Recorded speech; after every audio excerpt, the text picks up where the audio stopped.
ज्योतिष विज्ञान को अंधविश्वास कहते हैं, उनके लिए यही करना एक करारा तमाचा है कि वो टच करता है तो किसी का गुड लक स्टार्ट हो जाता है या बैड लक गुड लक में बदल जाता है। ये क्या है संतोष जी? कुंडली में 4th हाउस हमारे जीवन में अचानक से रातों रात स्टार बनाने की क्षमता रखने वाला भाव होता है। तो एक्चुअली में प्लैनेट्स कोई सोते नहीं हैं, ये यूं समझिए कि दशा बदलती है। ग्रह का मिलना, नेचर का मिलना, नेचर का मिलना, हैप्पीनेस का मिलना, यही है बस। सेम डे 10 प्रश्न पढ़ता था और उसमें से 5 आ जाते थे। ये तो लक है फिर आपका। आपने बोल दिया ना, ये लक है। एक चीज और मैं देख रही हूँ संतोषी जी, बहुत ट्रेंड है और ये बहुत टाइम से है कि लोग अपने नेम की स्पेलिंग में कुछ एक्स्ट्रा अल्फाबेट्स ऐड करते हैं। और ये पहले मैं देखती थी बॉलीवुड या बहुत हाई क्लास में ये चलन था, लेकिन अब यूजुअली लोगों में ये देखने को मिलता है कि लोग अपने नाम की स्पेलिंग्स में कुछ बदलाव करते हैं। जी। क्या जो स्पेलिंग है वो जब हम हिंदी लिखेंगे तो क्या उसमें बदलाव किया जा सकता है? संभव ही नहीं है, हिंदी में तो संभव ही नहीं है। ज्योति में हम डबल मात्रा कर सकते हैं, 2 ता कर सकते हैं? नहीं। संतोष में 2 सा नहीं हो सकता है। मतलब यही कट गया, मैंने उत्तर दे दिया। हम हिंदुस्तान में हैं। हाँ, इंग्लिश के हम उस तरह की भाषाई क्षेत्र में जाएं तो क्या पता कुछ होता हो, लेकिन प्रैक्टिकली ये आप जानती हैं क्या पूछी? आपने ये पूछा कि हमने ज्योति में डबल आई कर दें लास्ट में, तो मेरा सूर्य यहाँ से यहाँ आ जाएगा क्या? या मेरा सूर्य और चमकने लगेगा? तो ये बिल्कुल नेक्स्ट टू इम्पॉसिबल है। मतलब you are going to change your date of birth actually. तो ये संभव ही नहीं है कि हम अपना डेट ऑफ बर्थ चेंज कर सकें। एक्चुअली से अंधविश्वास कहा जा सकता है। जो ज्योतिष विज्ञान को अंधविश्वास कहते हैं, उनके लिए यही करना एक करारा तमाचा है कि तुम क्या कर रहे हो, तुम क्या कर रहे हो। ज्योतिष तो हमारा वेदों का नेत्र है। अब सोचिए, अभी चंद्रयान गया था तो वहां अभी पता चला कि 15 दिन का दिन है, 15 दिन की रात है, और हम लोग कब से अमावस और मतलब शुक्ल पक्ष कृष्ण पक्ष चल रहा है, और ये सब है ना। 15 दिन का कृष्ण पक्ष, 15 दिन का शुक्ल पक्ष। तो ये फिक्स चीजें होती हैं। नाम के इंग्लिश अल्फाबेट में मतलब ये है वाकई अंधविश्वास, मुझे भी ऐसा लगता है। और एक आजकल सोशल मीडिया पर जो नाम सबसे ज़्यादा छाया हुआ है, औरी, जिसे देखिए इसी पर कुछ ना कुछ टिप्पणी हो रही है। लोग ये समझना चाह रहे हैं कि औरी इतना सेलिब्स के साथ क्यों दिखाई देता है, उसका अर्निंग सोर्स क्या है। अचानक से ही ये मैं देख रही हूँ कि अचानक से ही शायद पिछले महीने से ही इसको लेकर काफ़ी न्यूज़ आने लगी। ये सुनने में आया कि वो टच करता है तो किसी का गुड लक स्टार्ट हो जाता है या बैड लक गुड लक में बदल जाता है। ये क्या है संतोष जी? अच्छा, आप एक बात बताइए, मतलब आप एक अफवाह उड़ती है और हम उसको एक्सेप्ट करते चले जाते हैं और उसके पीछे दौड़ने लगते हैं, उसको सच्चाई समझ लेते हैं। ये एक्चुअल एक मुहावरा है कि भेड़ चाल होना, कि ये एक भीड़ भगी है और हम उसी की तरफ हो लिए। हाँ, 2-4% हमारे जीवन में किसी के ऑरा के साथ उसका प्रभाव पड़ जाता है, 2-4-10%। लेकिन हमारा भाग्य इतना बदल जाएगा कि हम फ्लॉप फिल्में दे रहे हैं और अचानक हम हिट फिल्में देने लग जाएंगे। हमारी कुंडली में चंद्रमा की दशा अचानक शुक्र की दशा में बदल जाएगी। ये बात थोड़ा सा गले के नीचे कम उतरती है। तो इस प्रकार की बातों से हम एक्चुअली अंधविश्वास को जैसे बढ़ावा दे रहे होते हैं कि किसी के छू देने से और एकदम से हम हिट हो गए। मतलब ये तो यही बात हुई कि भैया बुला लो किसी को, एक रिक्शे वाले को छुआ देते हैं, तो ये अंधविश्वास जैसा फील देता है। भेड़ चाल टाइप कि किसी ने भेड़ चाल ही है ये, एक्चुअली भेड़ चाल है। क्योंकि देखिए, अगर सच में कुछ बदलना होता है ना, तो वो हमारे भाग्य में पहले से कुंडली में पता होता है।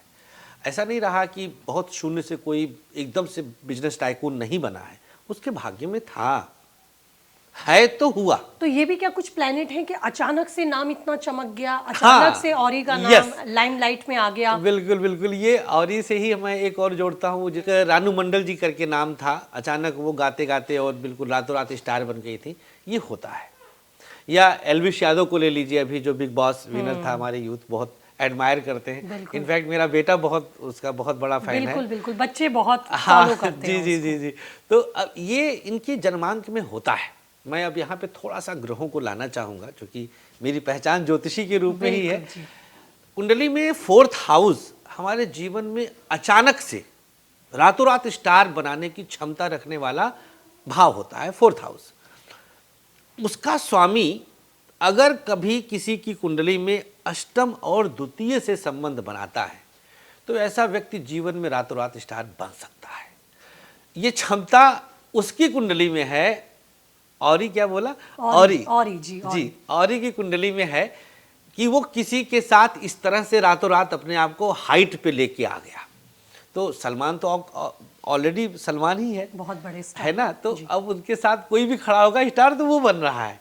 तो इस प्रकार की बात कह के मैं इस बात को पूरी तरह से तो मान ही नहीं सकता हूँ कि छू देने से भाग्य बदल जाएगा।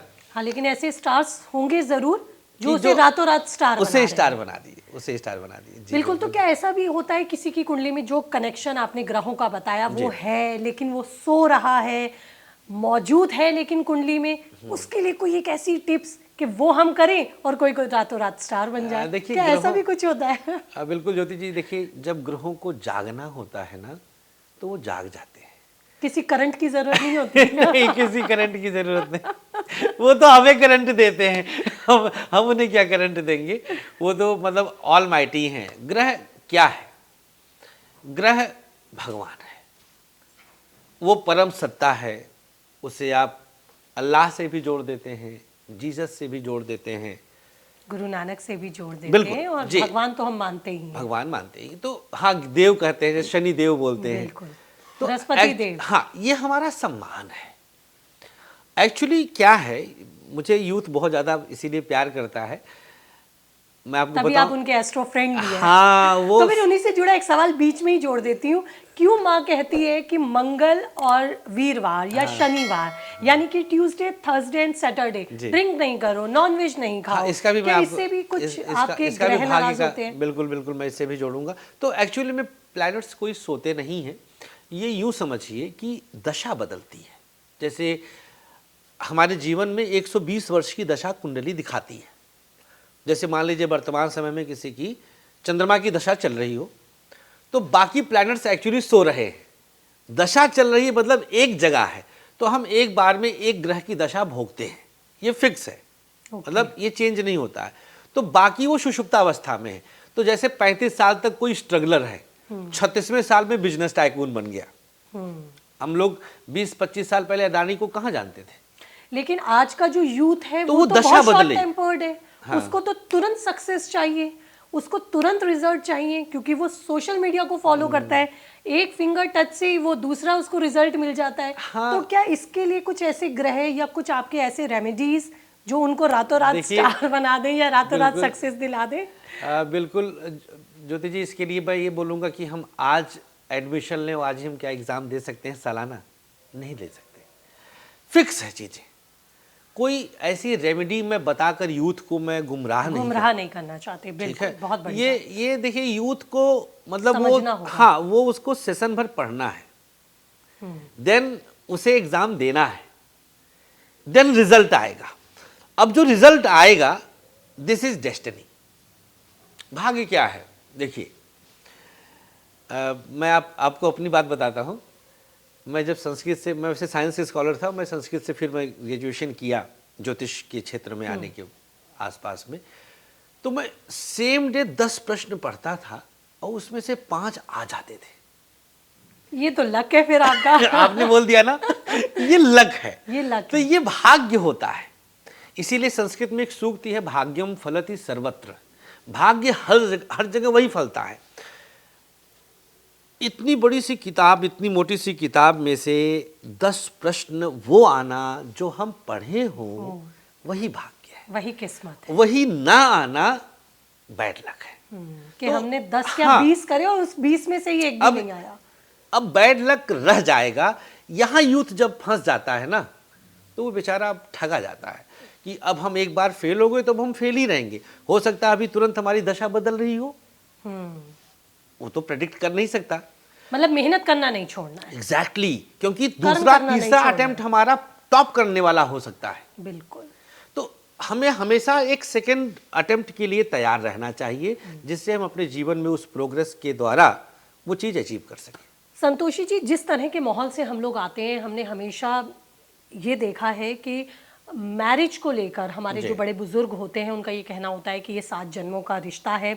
आजकल ये लिव इन का जो एक नया जमाना आया है, यूथ तो इस पे भरोसा ही नहीं करता।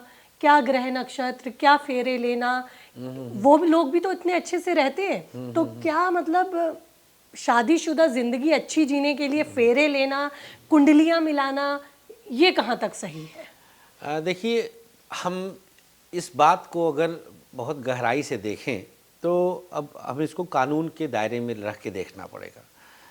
कानून ने इसको मान्यता दे दी है, ये लिव इन में रहने वाले जोड़ों को विवाहित की तरह ही ट्रीट किया जाए। जी, ज्योतिष लेकिन भी मेरा सवाल यही है कि हाँ। उनके लिए तो जन्म पत्री की जरूरत ही नहीं होती। नहीं, देखिए, हमारे माँ बाप क्यों विवाह के समय जन्म पत्रियों को इतनी प्रायोरिटी देते हैं? हाँ, तो ना दे, ये तो स्वेच्छा है, ये अपनी इच्छा है। और कानून भी इसी चीज की तरजीह देता है कि भाई आपकी जैसी इच्छा है ना। जैसे एक कहावत है ना कि मियाँ बीबी राजी तो क्या करेगा काजी। जी। तो पंडित जी क्या करेंगे उसमें। तो ये अपनी इच्छा है उनकी कि वो रहना चाहें। लेकिन अब यहाँ पर एक देखिए, एक एस्ट्रो फ्रेंड की वजह से मैं एक बात कहना चाहूँगा कि हम कानून के दायरों में बंधे हैं और प्रकारांतर से देखें तो हम ग्रहों के दायरों में बंधे हैं। विवाह एक बंधन है, विवाह एक प्रकार का बंधन है जो नैतिकता के द्वारा आज के समाज की स्वीकृति को मान्यता देता है कि भाई सामाजिक मान्यता की पति पत्नी है, आज इनके साथ कल उनके साथ। तो ये थोड़ा सा हमारी भारतीय सनातन संस्कृति इसको मानती नहीं है। और कहीं ना कहीं हम लोगों का परिवेश भी ऐसा नहीं है, चाहे हम नॉर्थ उठा के देख लें, साउथ उठा, हर जगह विवाह की परंपरा को तरजीह दिया जाता है कि हम दो लोग आपसी सामंजस्य से जुड़े। ज्योतिष विज्ञान विवाह के मैटर पर बहुत मदद कर सकता है। एक रिसर्चर के रूप में मैं ये कहता हूँ कि हम विवाह की स्वस्थ पृष्ठभूमि तैयार कर सकते हैं अगर हम ज्योतिष का सहारा ले लें।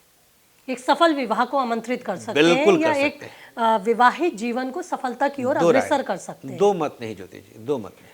संतोषी जी, जब मैरिड लाइफ की बात चली है तो बहुत सारे लोगों को देखते हैं कि बहुत लेविश स्टाइल में, बहुत ही बिग स्केल पर शादियां होती हैं। हाँ। और फिर कुछ समय बाद ही बहुत ही ज़्यादा डिस्टरबेंस, जी। मनमुटाव और यहाँ तक की हालात पहुँचते हैं कि शादियां टूट जाती हैं। जी।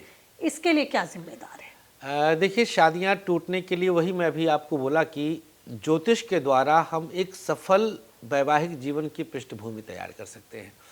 उसके पीछे मेरा आशय यही था कि हम एक हेल्दी मैच मेकिंग, जिसको मैं बहुत साइंटिफिक वे में करता हूँ आजकल, मेरा अपना व्यक्तिगत, चूँकि मैं रिसर्च करता रहता हूँ ज्योतिष में, हम बहुत मतलब भगवती की कृपा ही मैं कहूँगा, गर्वोक्ति क्या है कि मैंने जिसकी मैच मेकिंग आज तक किया है वो दे आर हैप्पीली मैरिड, मतलब वो बहुत खुशहाल दाम्पत्य जीवन का आनंद ले रहे हैं। और मेरे प्रेडिक्ट हाँ, बच्चे जो है मतलब तो दूसरी पीढ़ी भी आ गई है। 18-20 वर्ष हो गए हमको प्रोफेशनल प्रैक्टिस करते हुए। बहुत हेल्दी मैरिड लाइफ हम पा सकते हैं। लेकिन इसके लिए हमें ना पहले से ज्योतिष पर जाकर और दोनों कुंडलियों पर रिसर्च कराना पड़ेगा। बड़ा फिक्स चीज़ें होता है, मतलब कि हमारी मनपसंद, जैसे पत्नी का आज मन कर रहा है भिंडी खाने का, तो पति लौकी की जिद ना करे, है ना। तो मतलब दोनों का मैच, ये मजा आ जाता है कि वो कहे जिंदगी आसान हो जाती है। एग्जैक्टली कि आज मतलब पत्नी फोन कर रही है कि अरे आज पनीर ले आना आते हुए, तो कहता अरे मैंने भी तो यही सोचा था। हाँ, बिल्कुल तो ये चीज जानती कैसे आया, ये ज्योतिष में है। अगर किसी की कुंडली का 5th हाउस आपस में मैत्री में मित्रवत निकले तो मतलब इतनी हेल्दी मैरिड लाइफ रहती है कि आप एग्जाम्पल बन जाते हैं। इसी के ही अपोजिट मेरा अगला सवाल, एक्स्ट्रा मैरिटल अफेयर्स, क्या दूसरी तरफ वो रुझान ये ग्रहों का है या दूसरी तरफ के पार्टनर के ग्रह इस तरह के हैं कि आपका रुझान हो जाता है? बड़ा मतलब कॉम्प्लिकेटेड कान ऐसे ना पकड़ के ऐसे पकड़ा जाए। देखिए, इसके पीछे का क्योंकि कारण बहुत इस तरह के सवालात इन दिनों आते हैं, एक्स्ट्रा मैरिटल अफेयर। वेल देखिए ज्योति, इसके पीछे मतलब ग्रह तो मैं चूंकि ज्योतिषी हूँ तो मैं तो ग्रह से बाहर जा ही नहीं सकता। इनफैक्ट कोई ग्रह से बाहर नहीं जा सकता है। प्लैनेट्स हैं ये, जैसे कुंडली में एक होता है कि 7th house and 6th house, सप्तम भाव और सप्तम से द्वादश। तो ये जो 6th हाउस का नाम लिया मैंने, बहुत प्रैक्टिकली मैंने देखा है कि जब इसका संबंध किसी की कुंडली में 7th हाउस से होता है, जिसे पति का या पत्नी का भाव कहा जाता है ज्योतिष शास्त्र में, तो उसके जीवन में बाहरी तत्वों का हस्तक्षेप हो जाता है। ये पत्नी की कुंडली में भी हो सकता है, पति की कुंडली में भी हो सकता है, क्योंकि केसेस तो दोनों तरह से आते ही हैं। तो ऐसा होता है। तो ऐसी स्थिति में अब डिपेंड करता है कि कहाँ तक की बात जा सकती है। कुछ क्षणिक होते हैं, कुछ लॉन्ग चलते हैं, तो उसमें रिश्ते बिखर जाते हैं।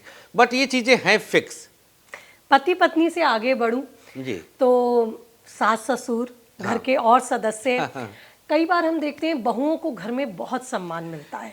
लेकिन इसी के अपोजिट आपको बताऊं ज्योतिष में बीच में आजकल सास के साथ भी कुंडली मिलाने की परंपरा है। ये इसी सवाल से ही जुड़ता हुआ मेरा सवाल था कि जो कई परिवारों को हम देखते हैं कि बहुओं को बहुत सम्मान देती हैं, लेकिन वहीं अपोजिट कुछ परिवार ऐसे भी होते हैं जो बहुओं का बहुत अपमान का उन्हें सामना करना पड़ता है, बहुत रखते हैं। या बहुत स्ट्रगल बहू को उस घर में एडजस्ट होने में करना पड़ता है, या वो देखती है कि उसके साथ खड़ा हुआ किसी भी फैसले में कोई नहीं होता, वो लगातार कॉन्टिन्यूसली स्ट्रगल कर रही है।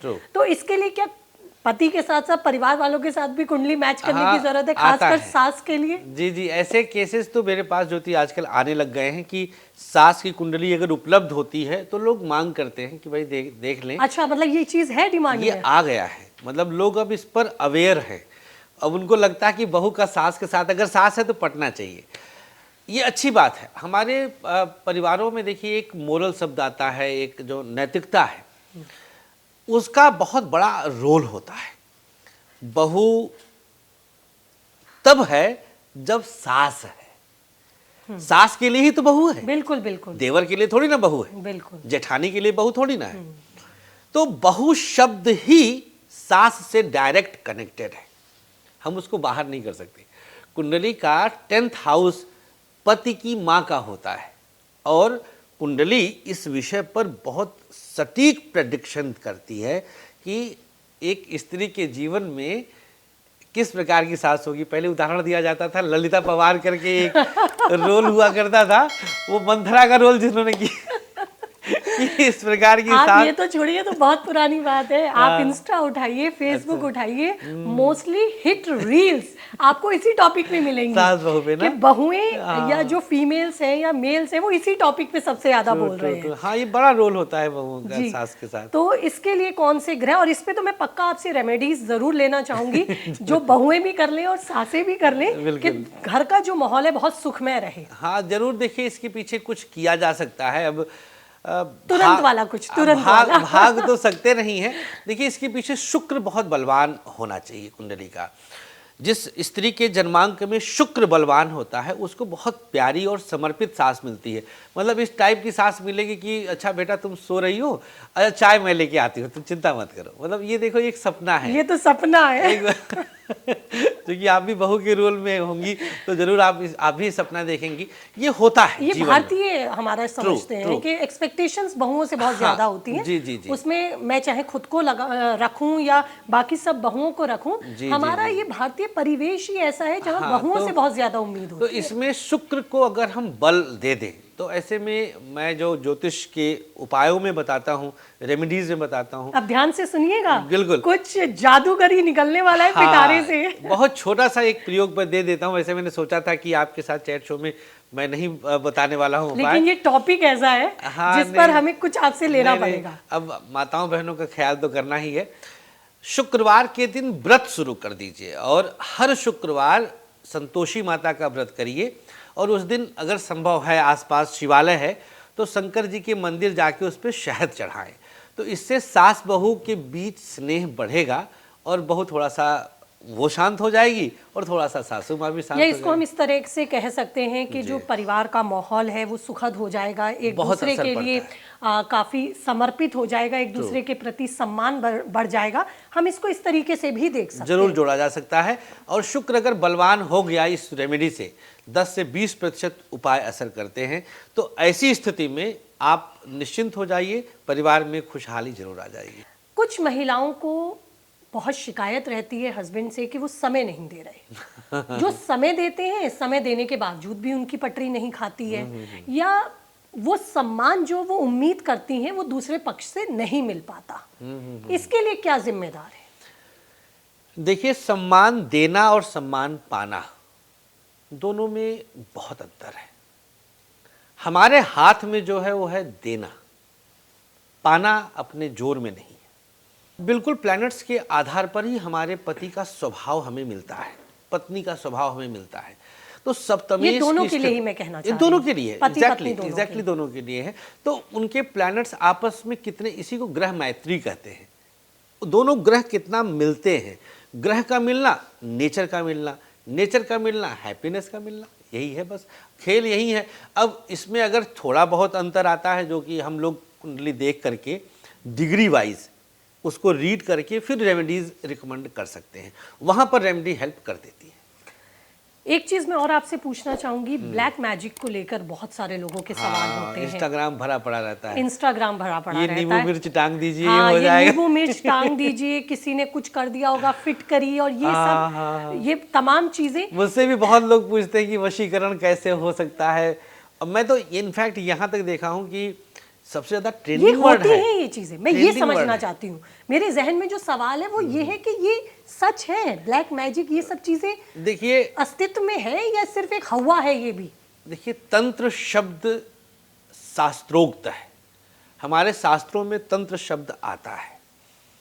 10 महाविद्याएं हैं, उन महाविद्याओं ने शिव को पति रूप में पाने के लिए तप किया है। उन महाविद्याओं के द्वारा किया गया शिव के प्रति तप ही तंत्र है। ये काम करता है? काम कैसा ले रहे हैं डिपेंड करता है।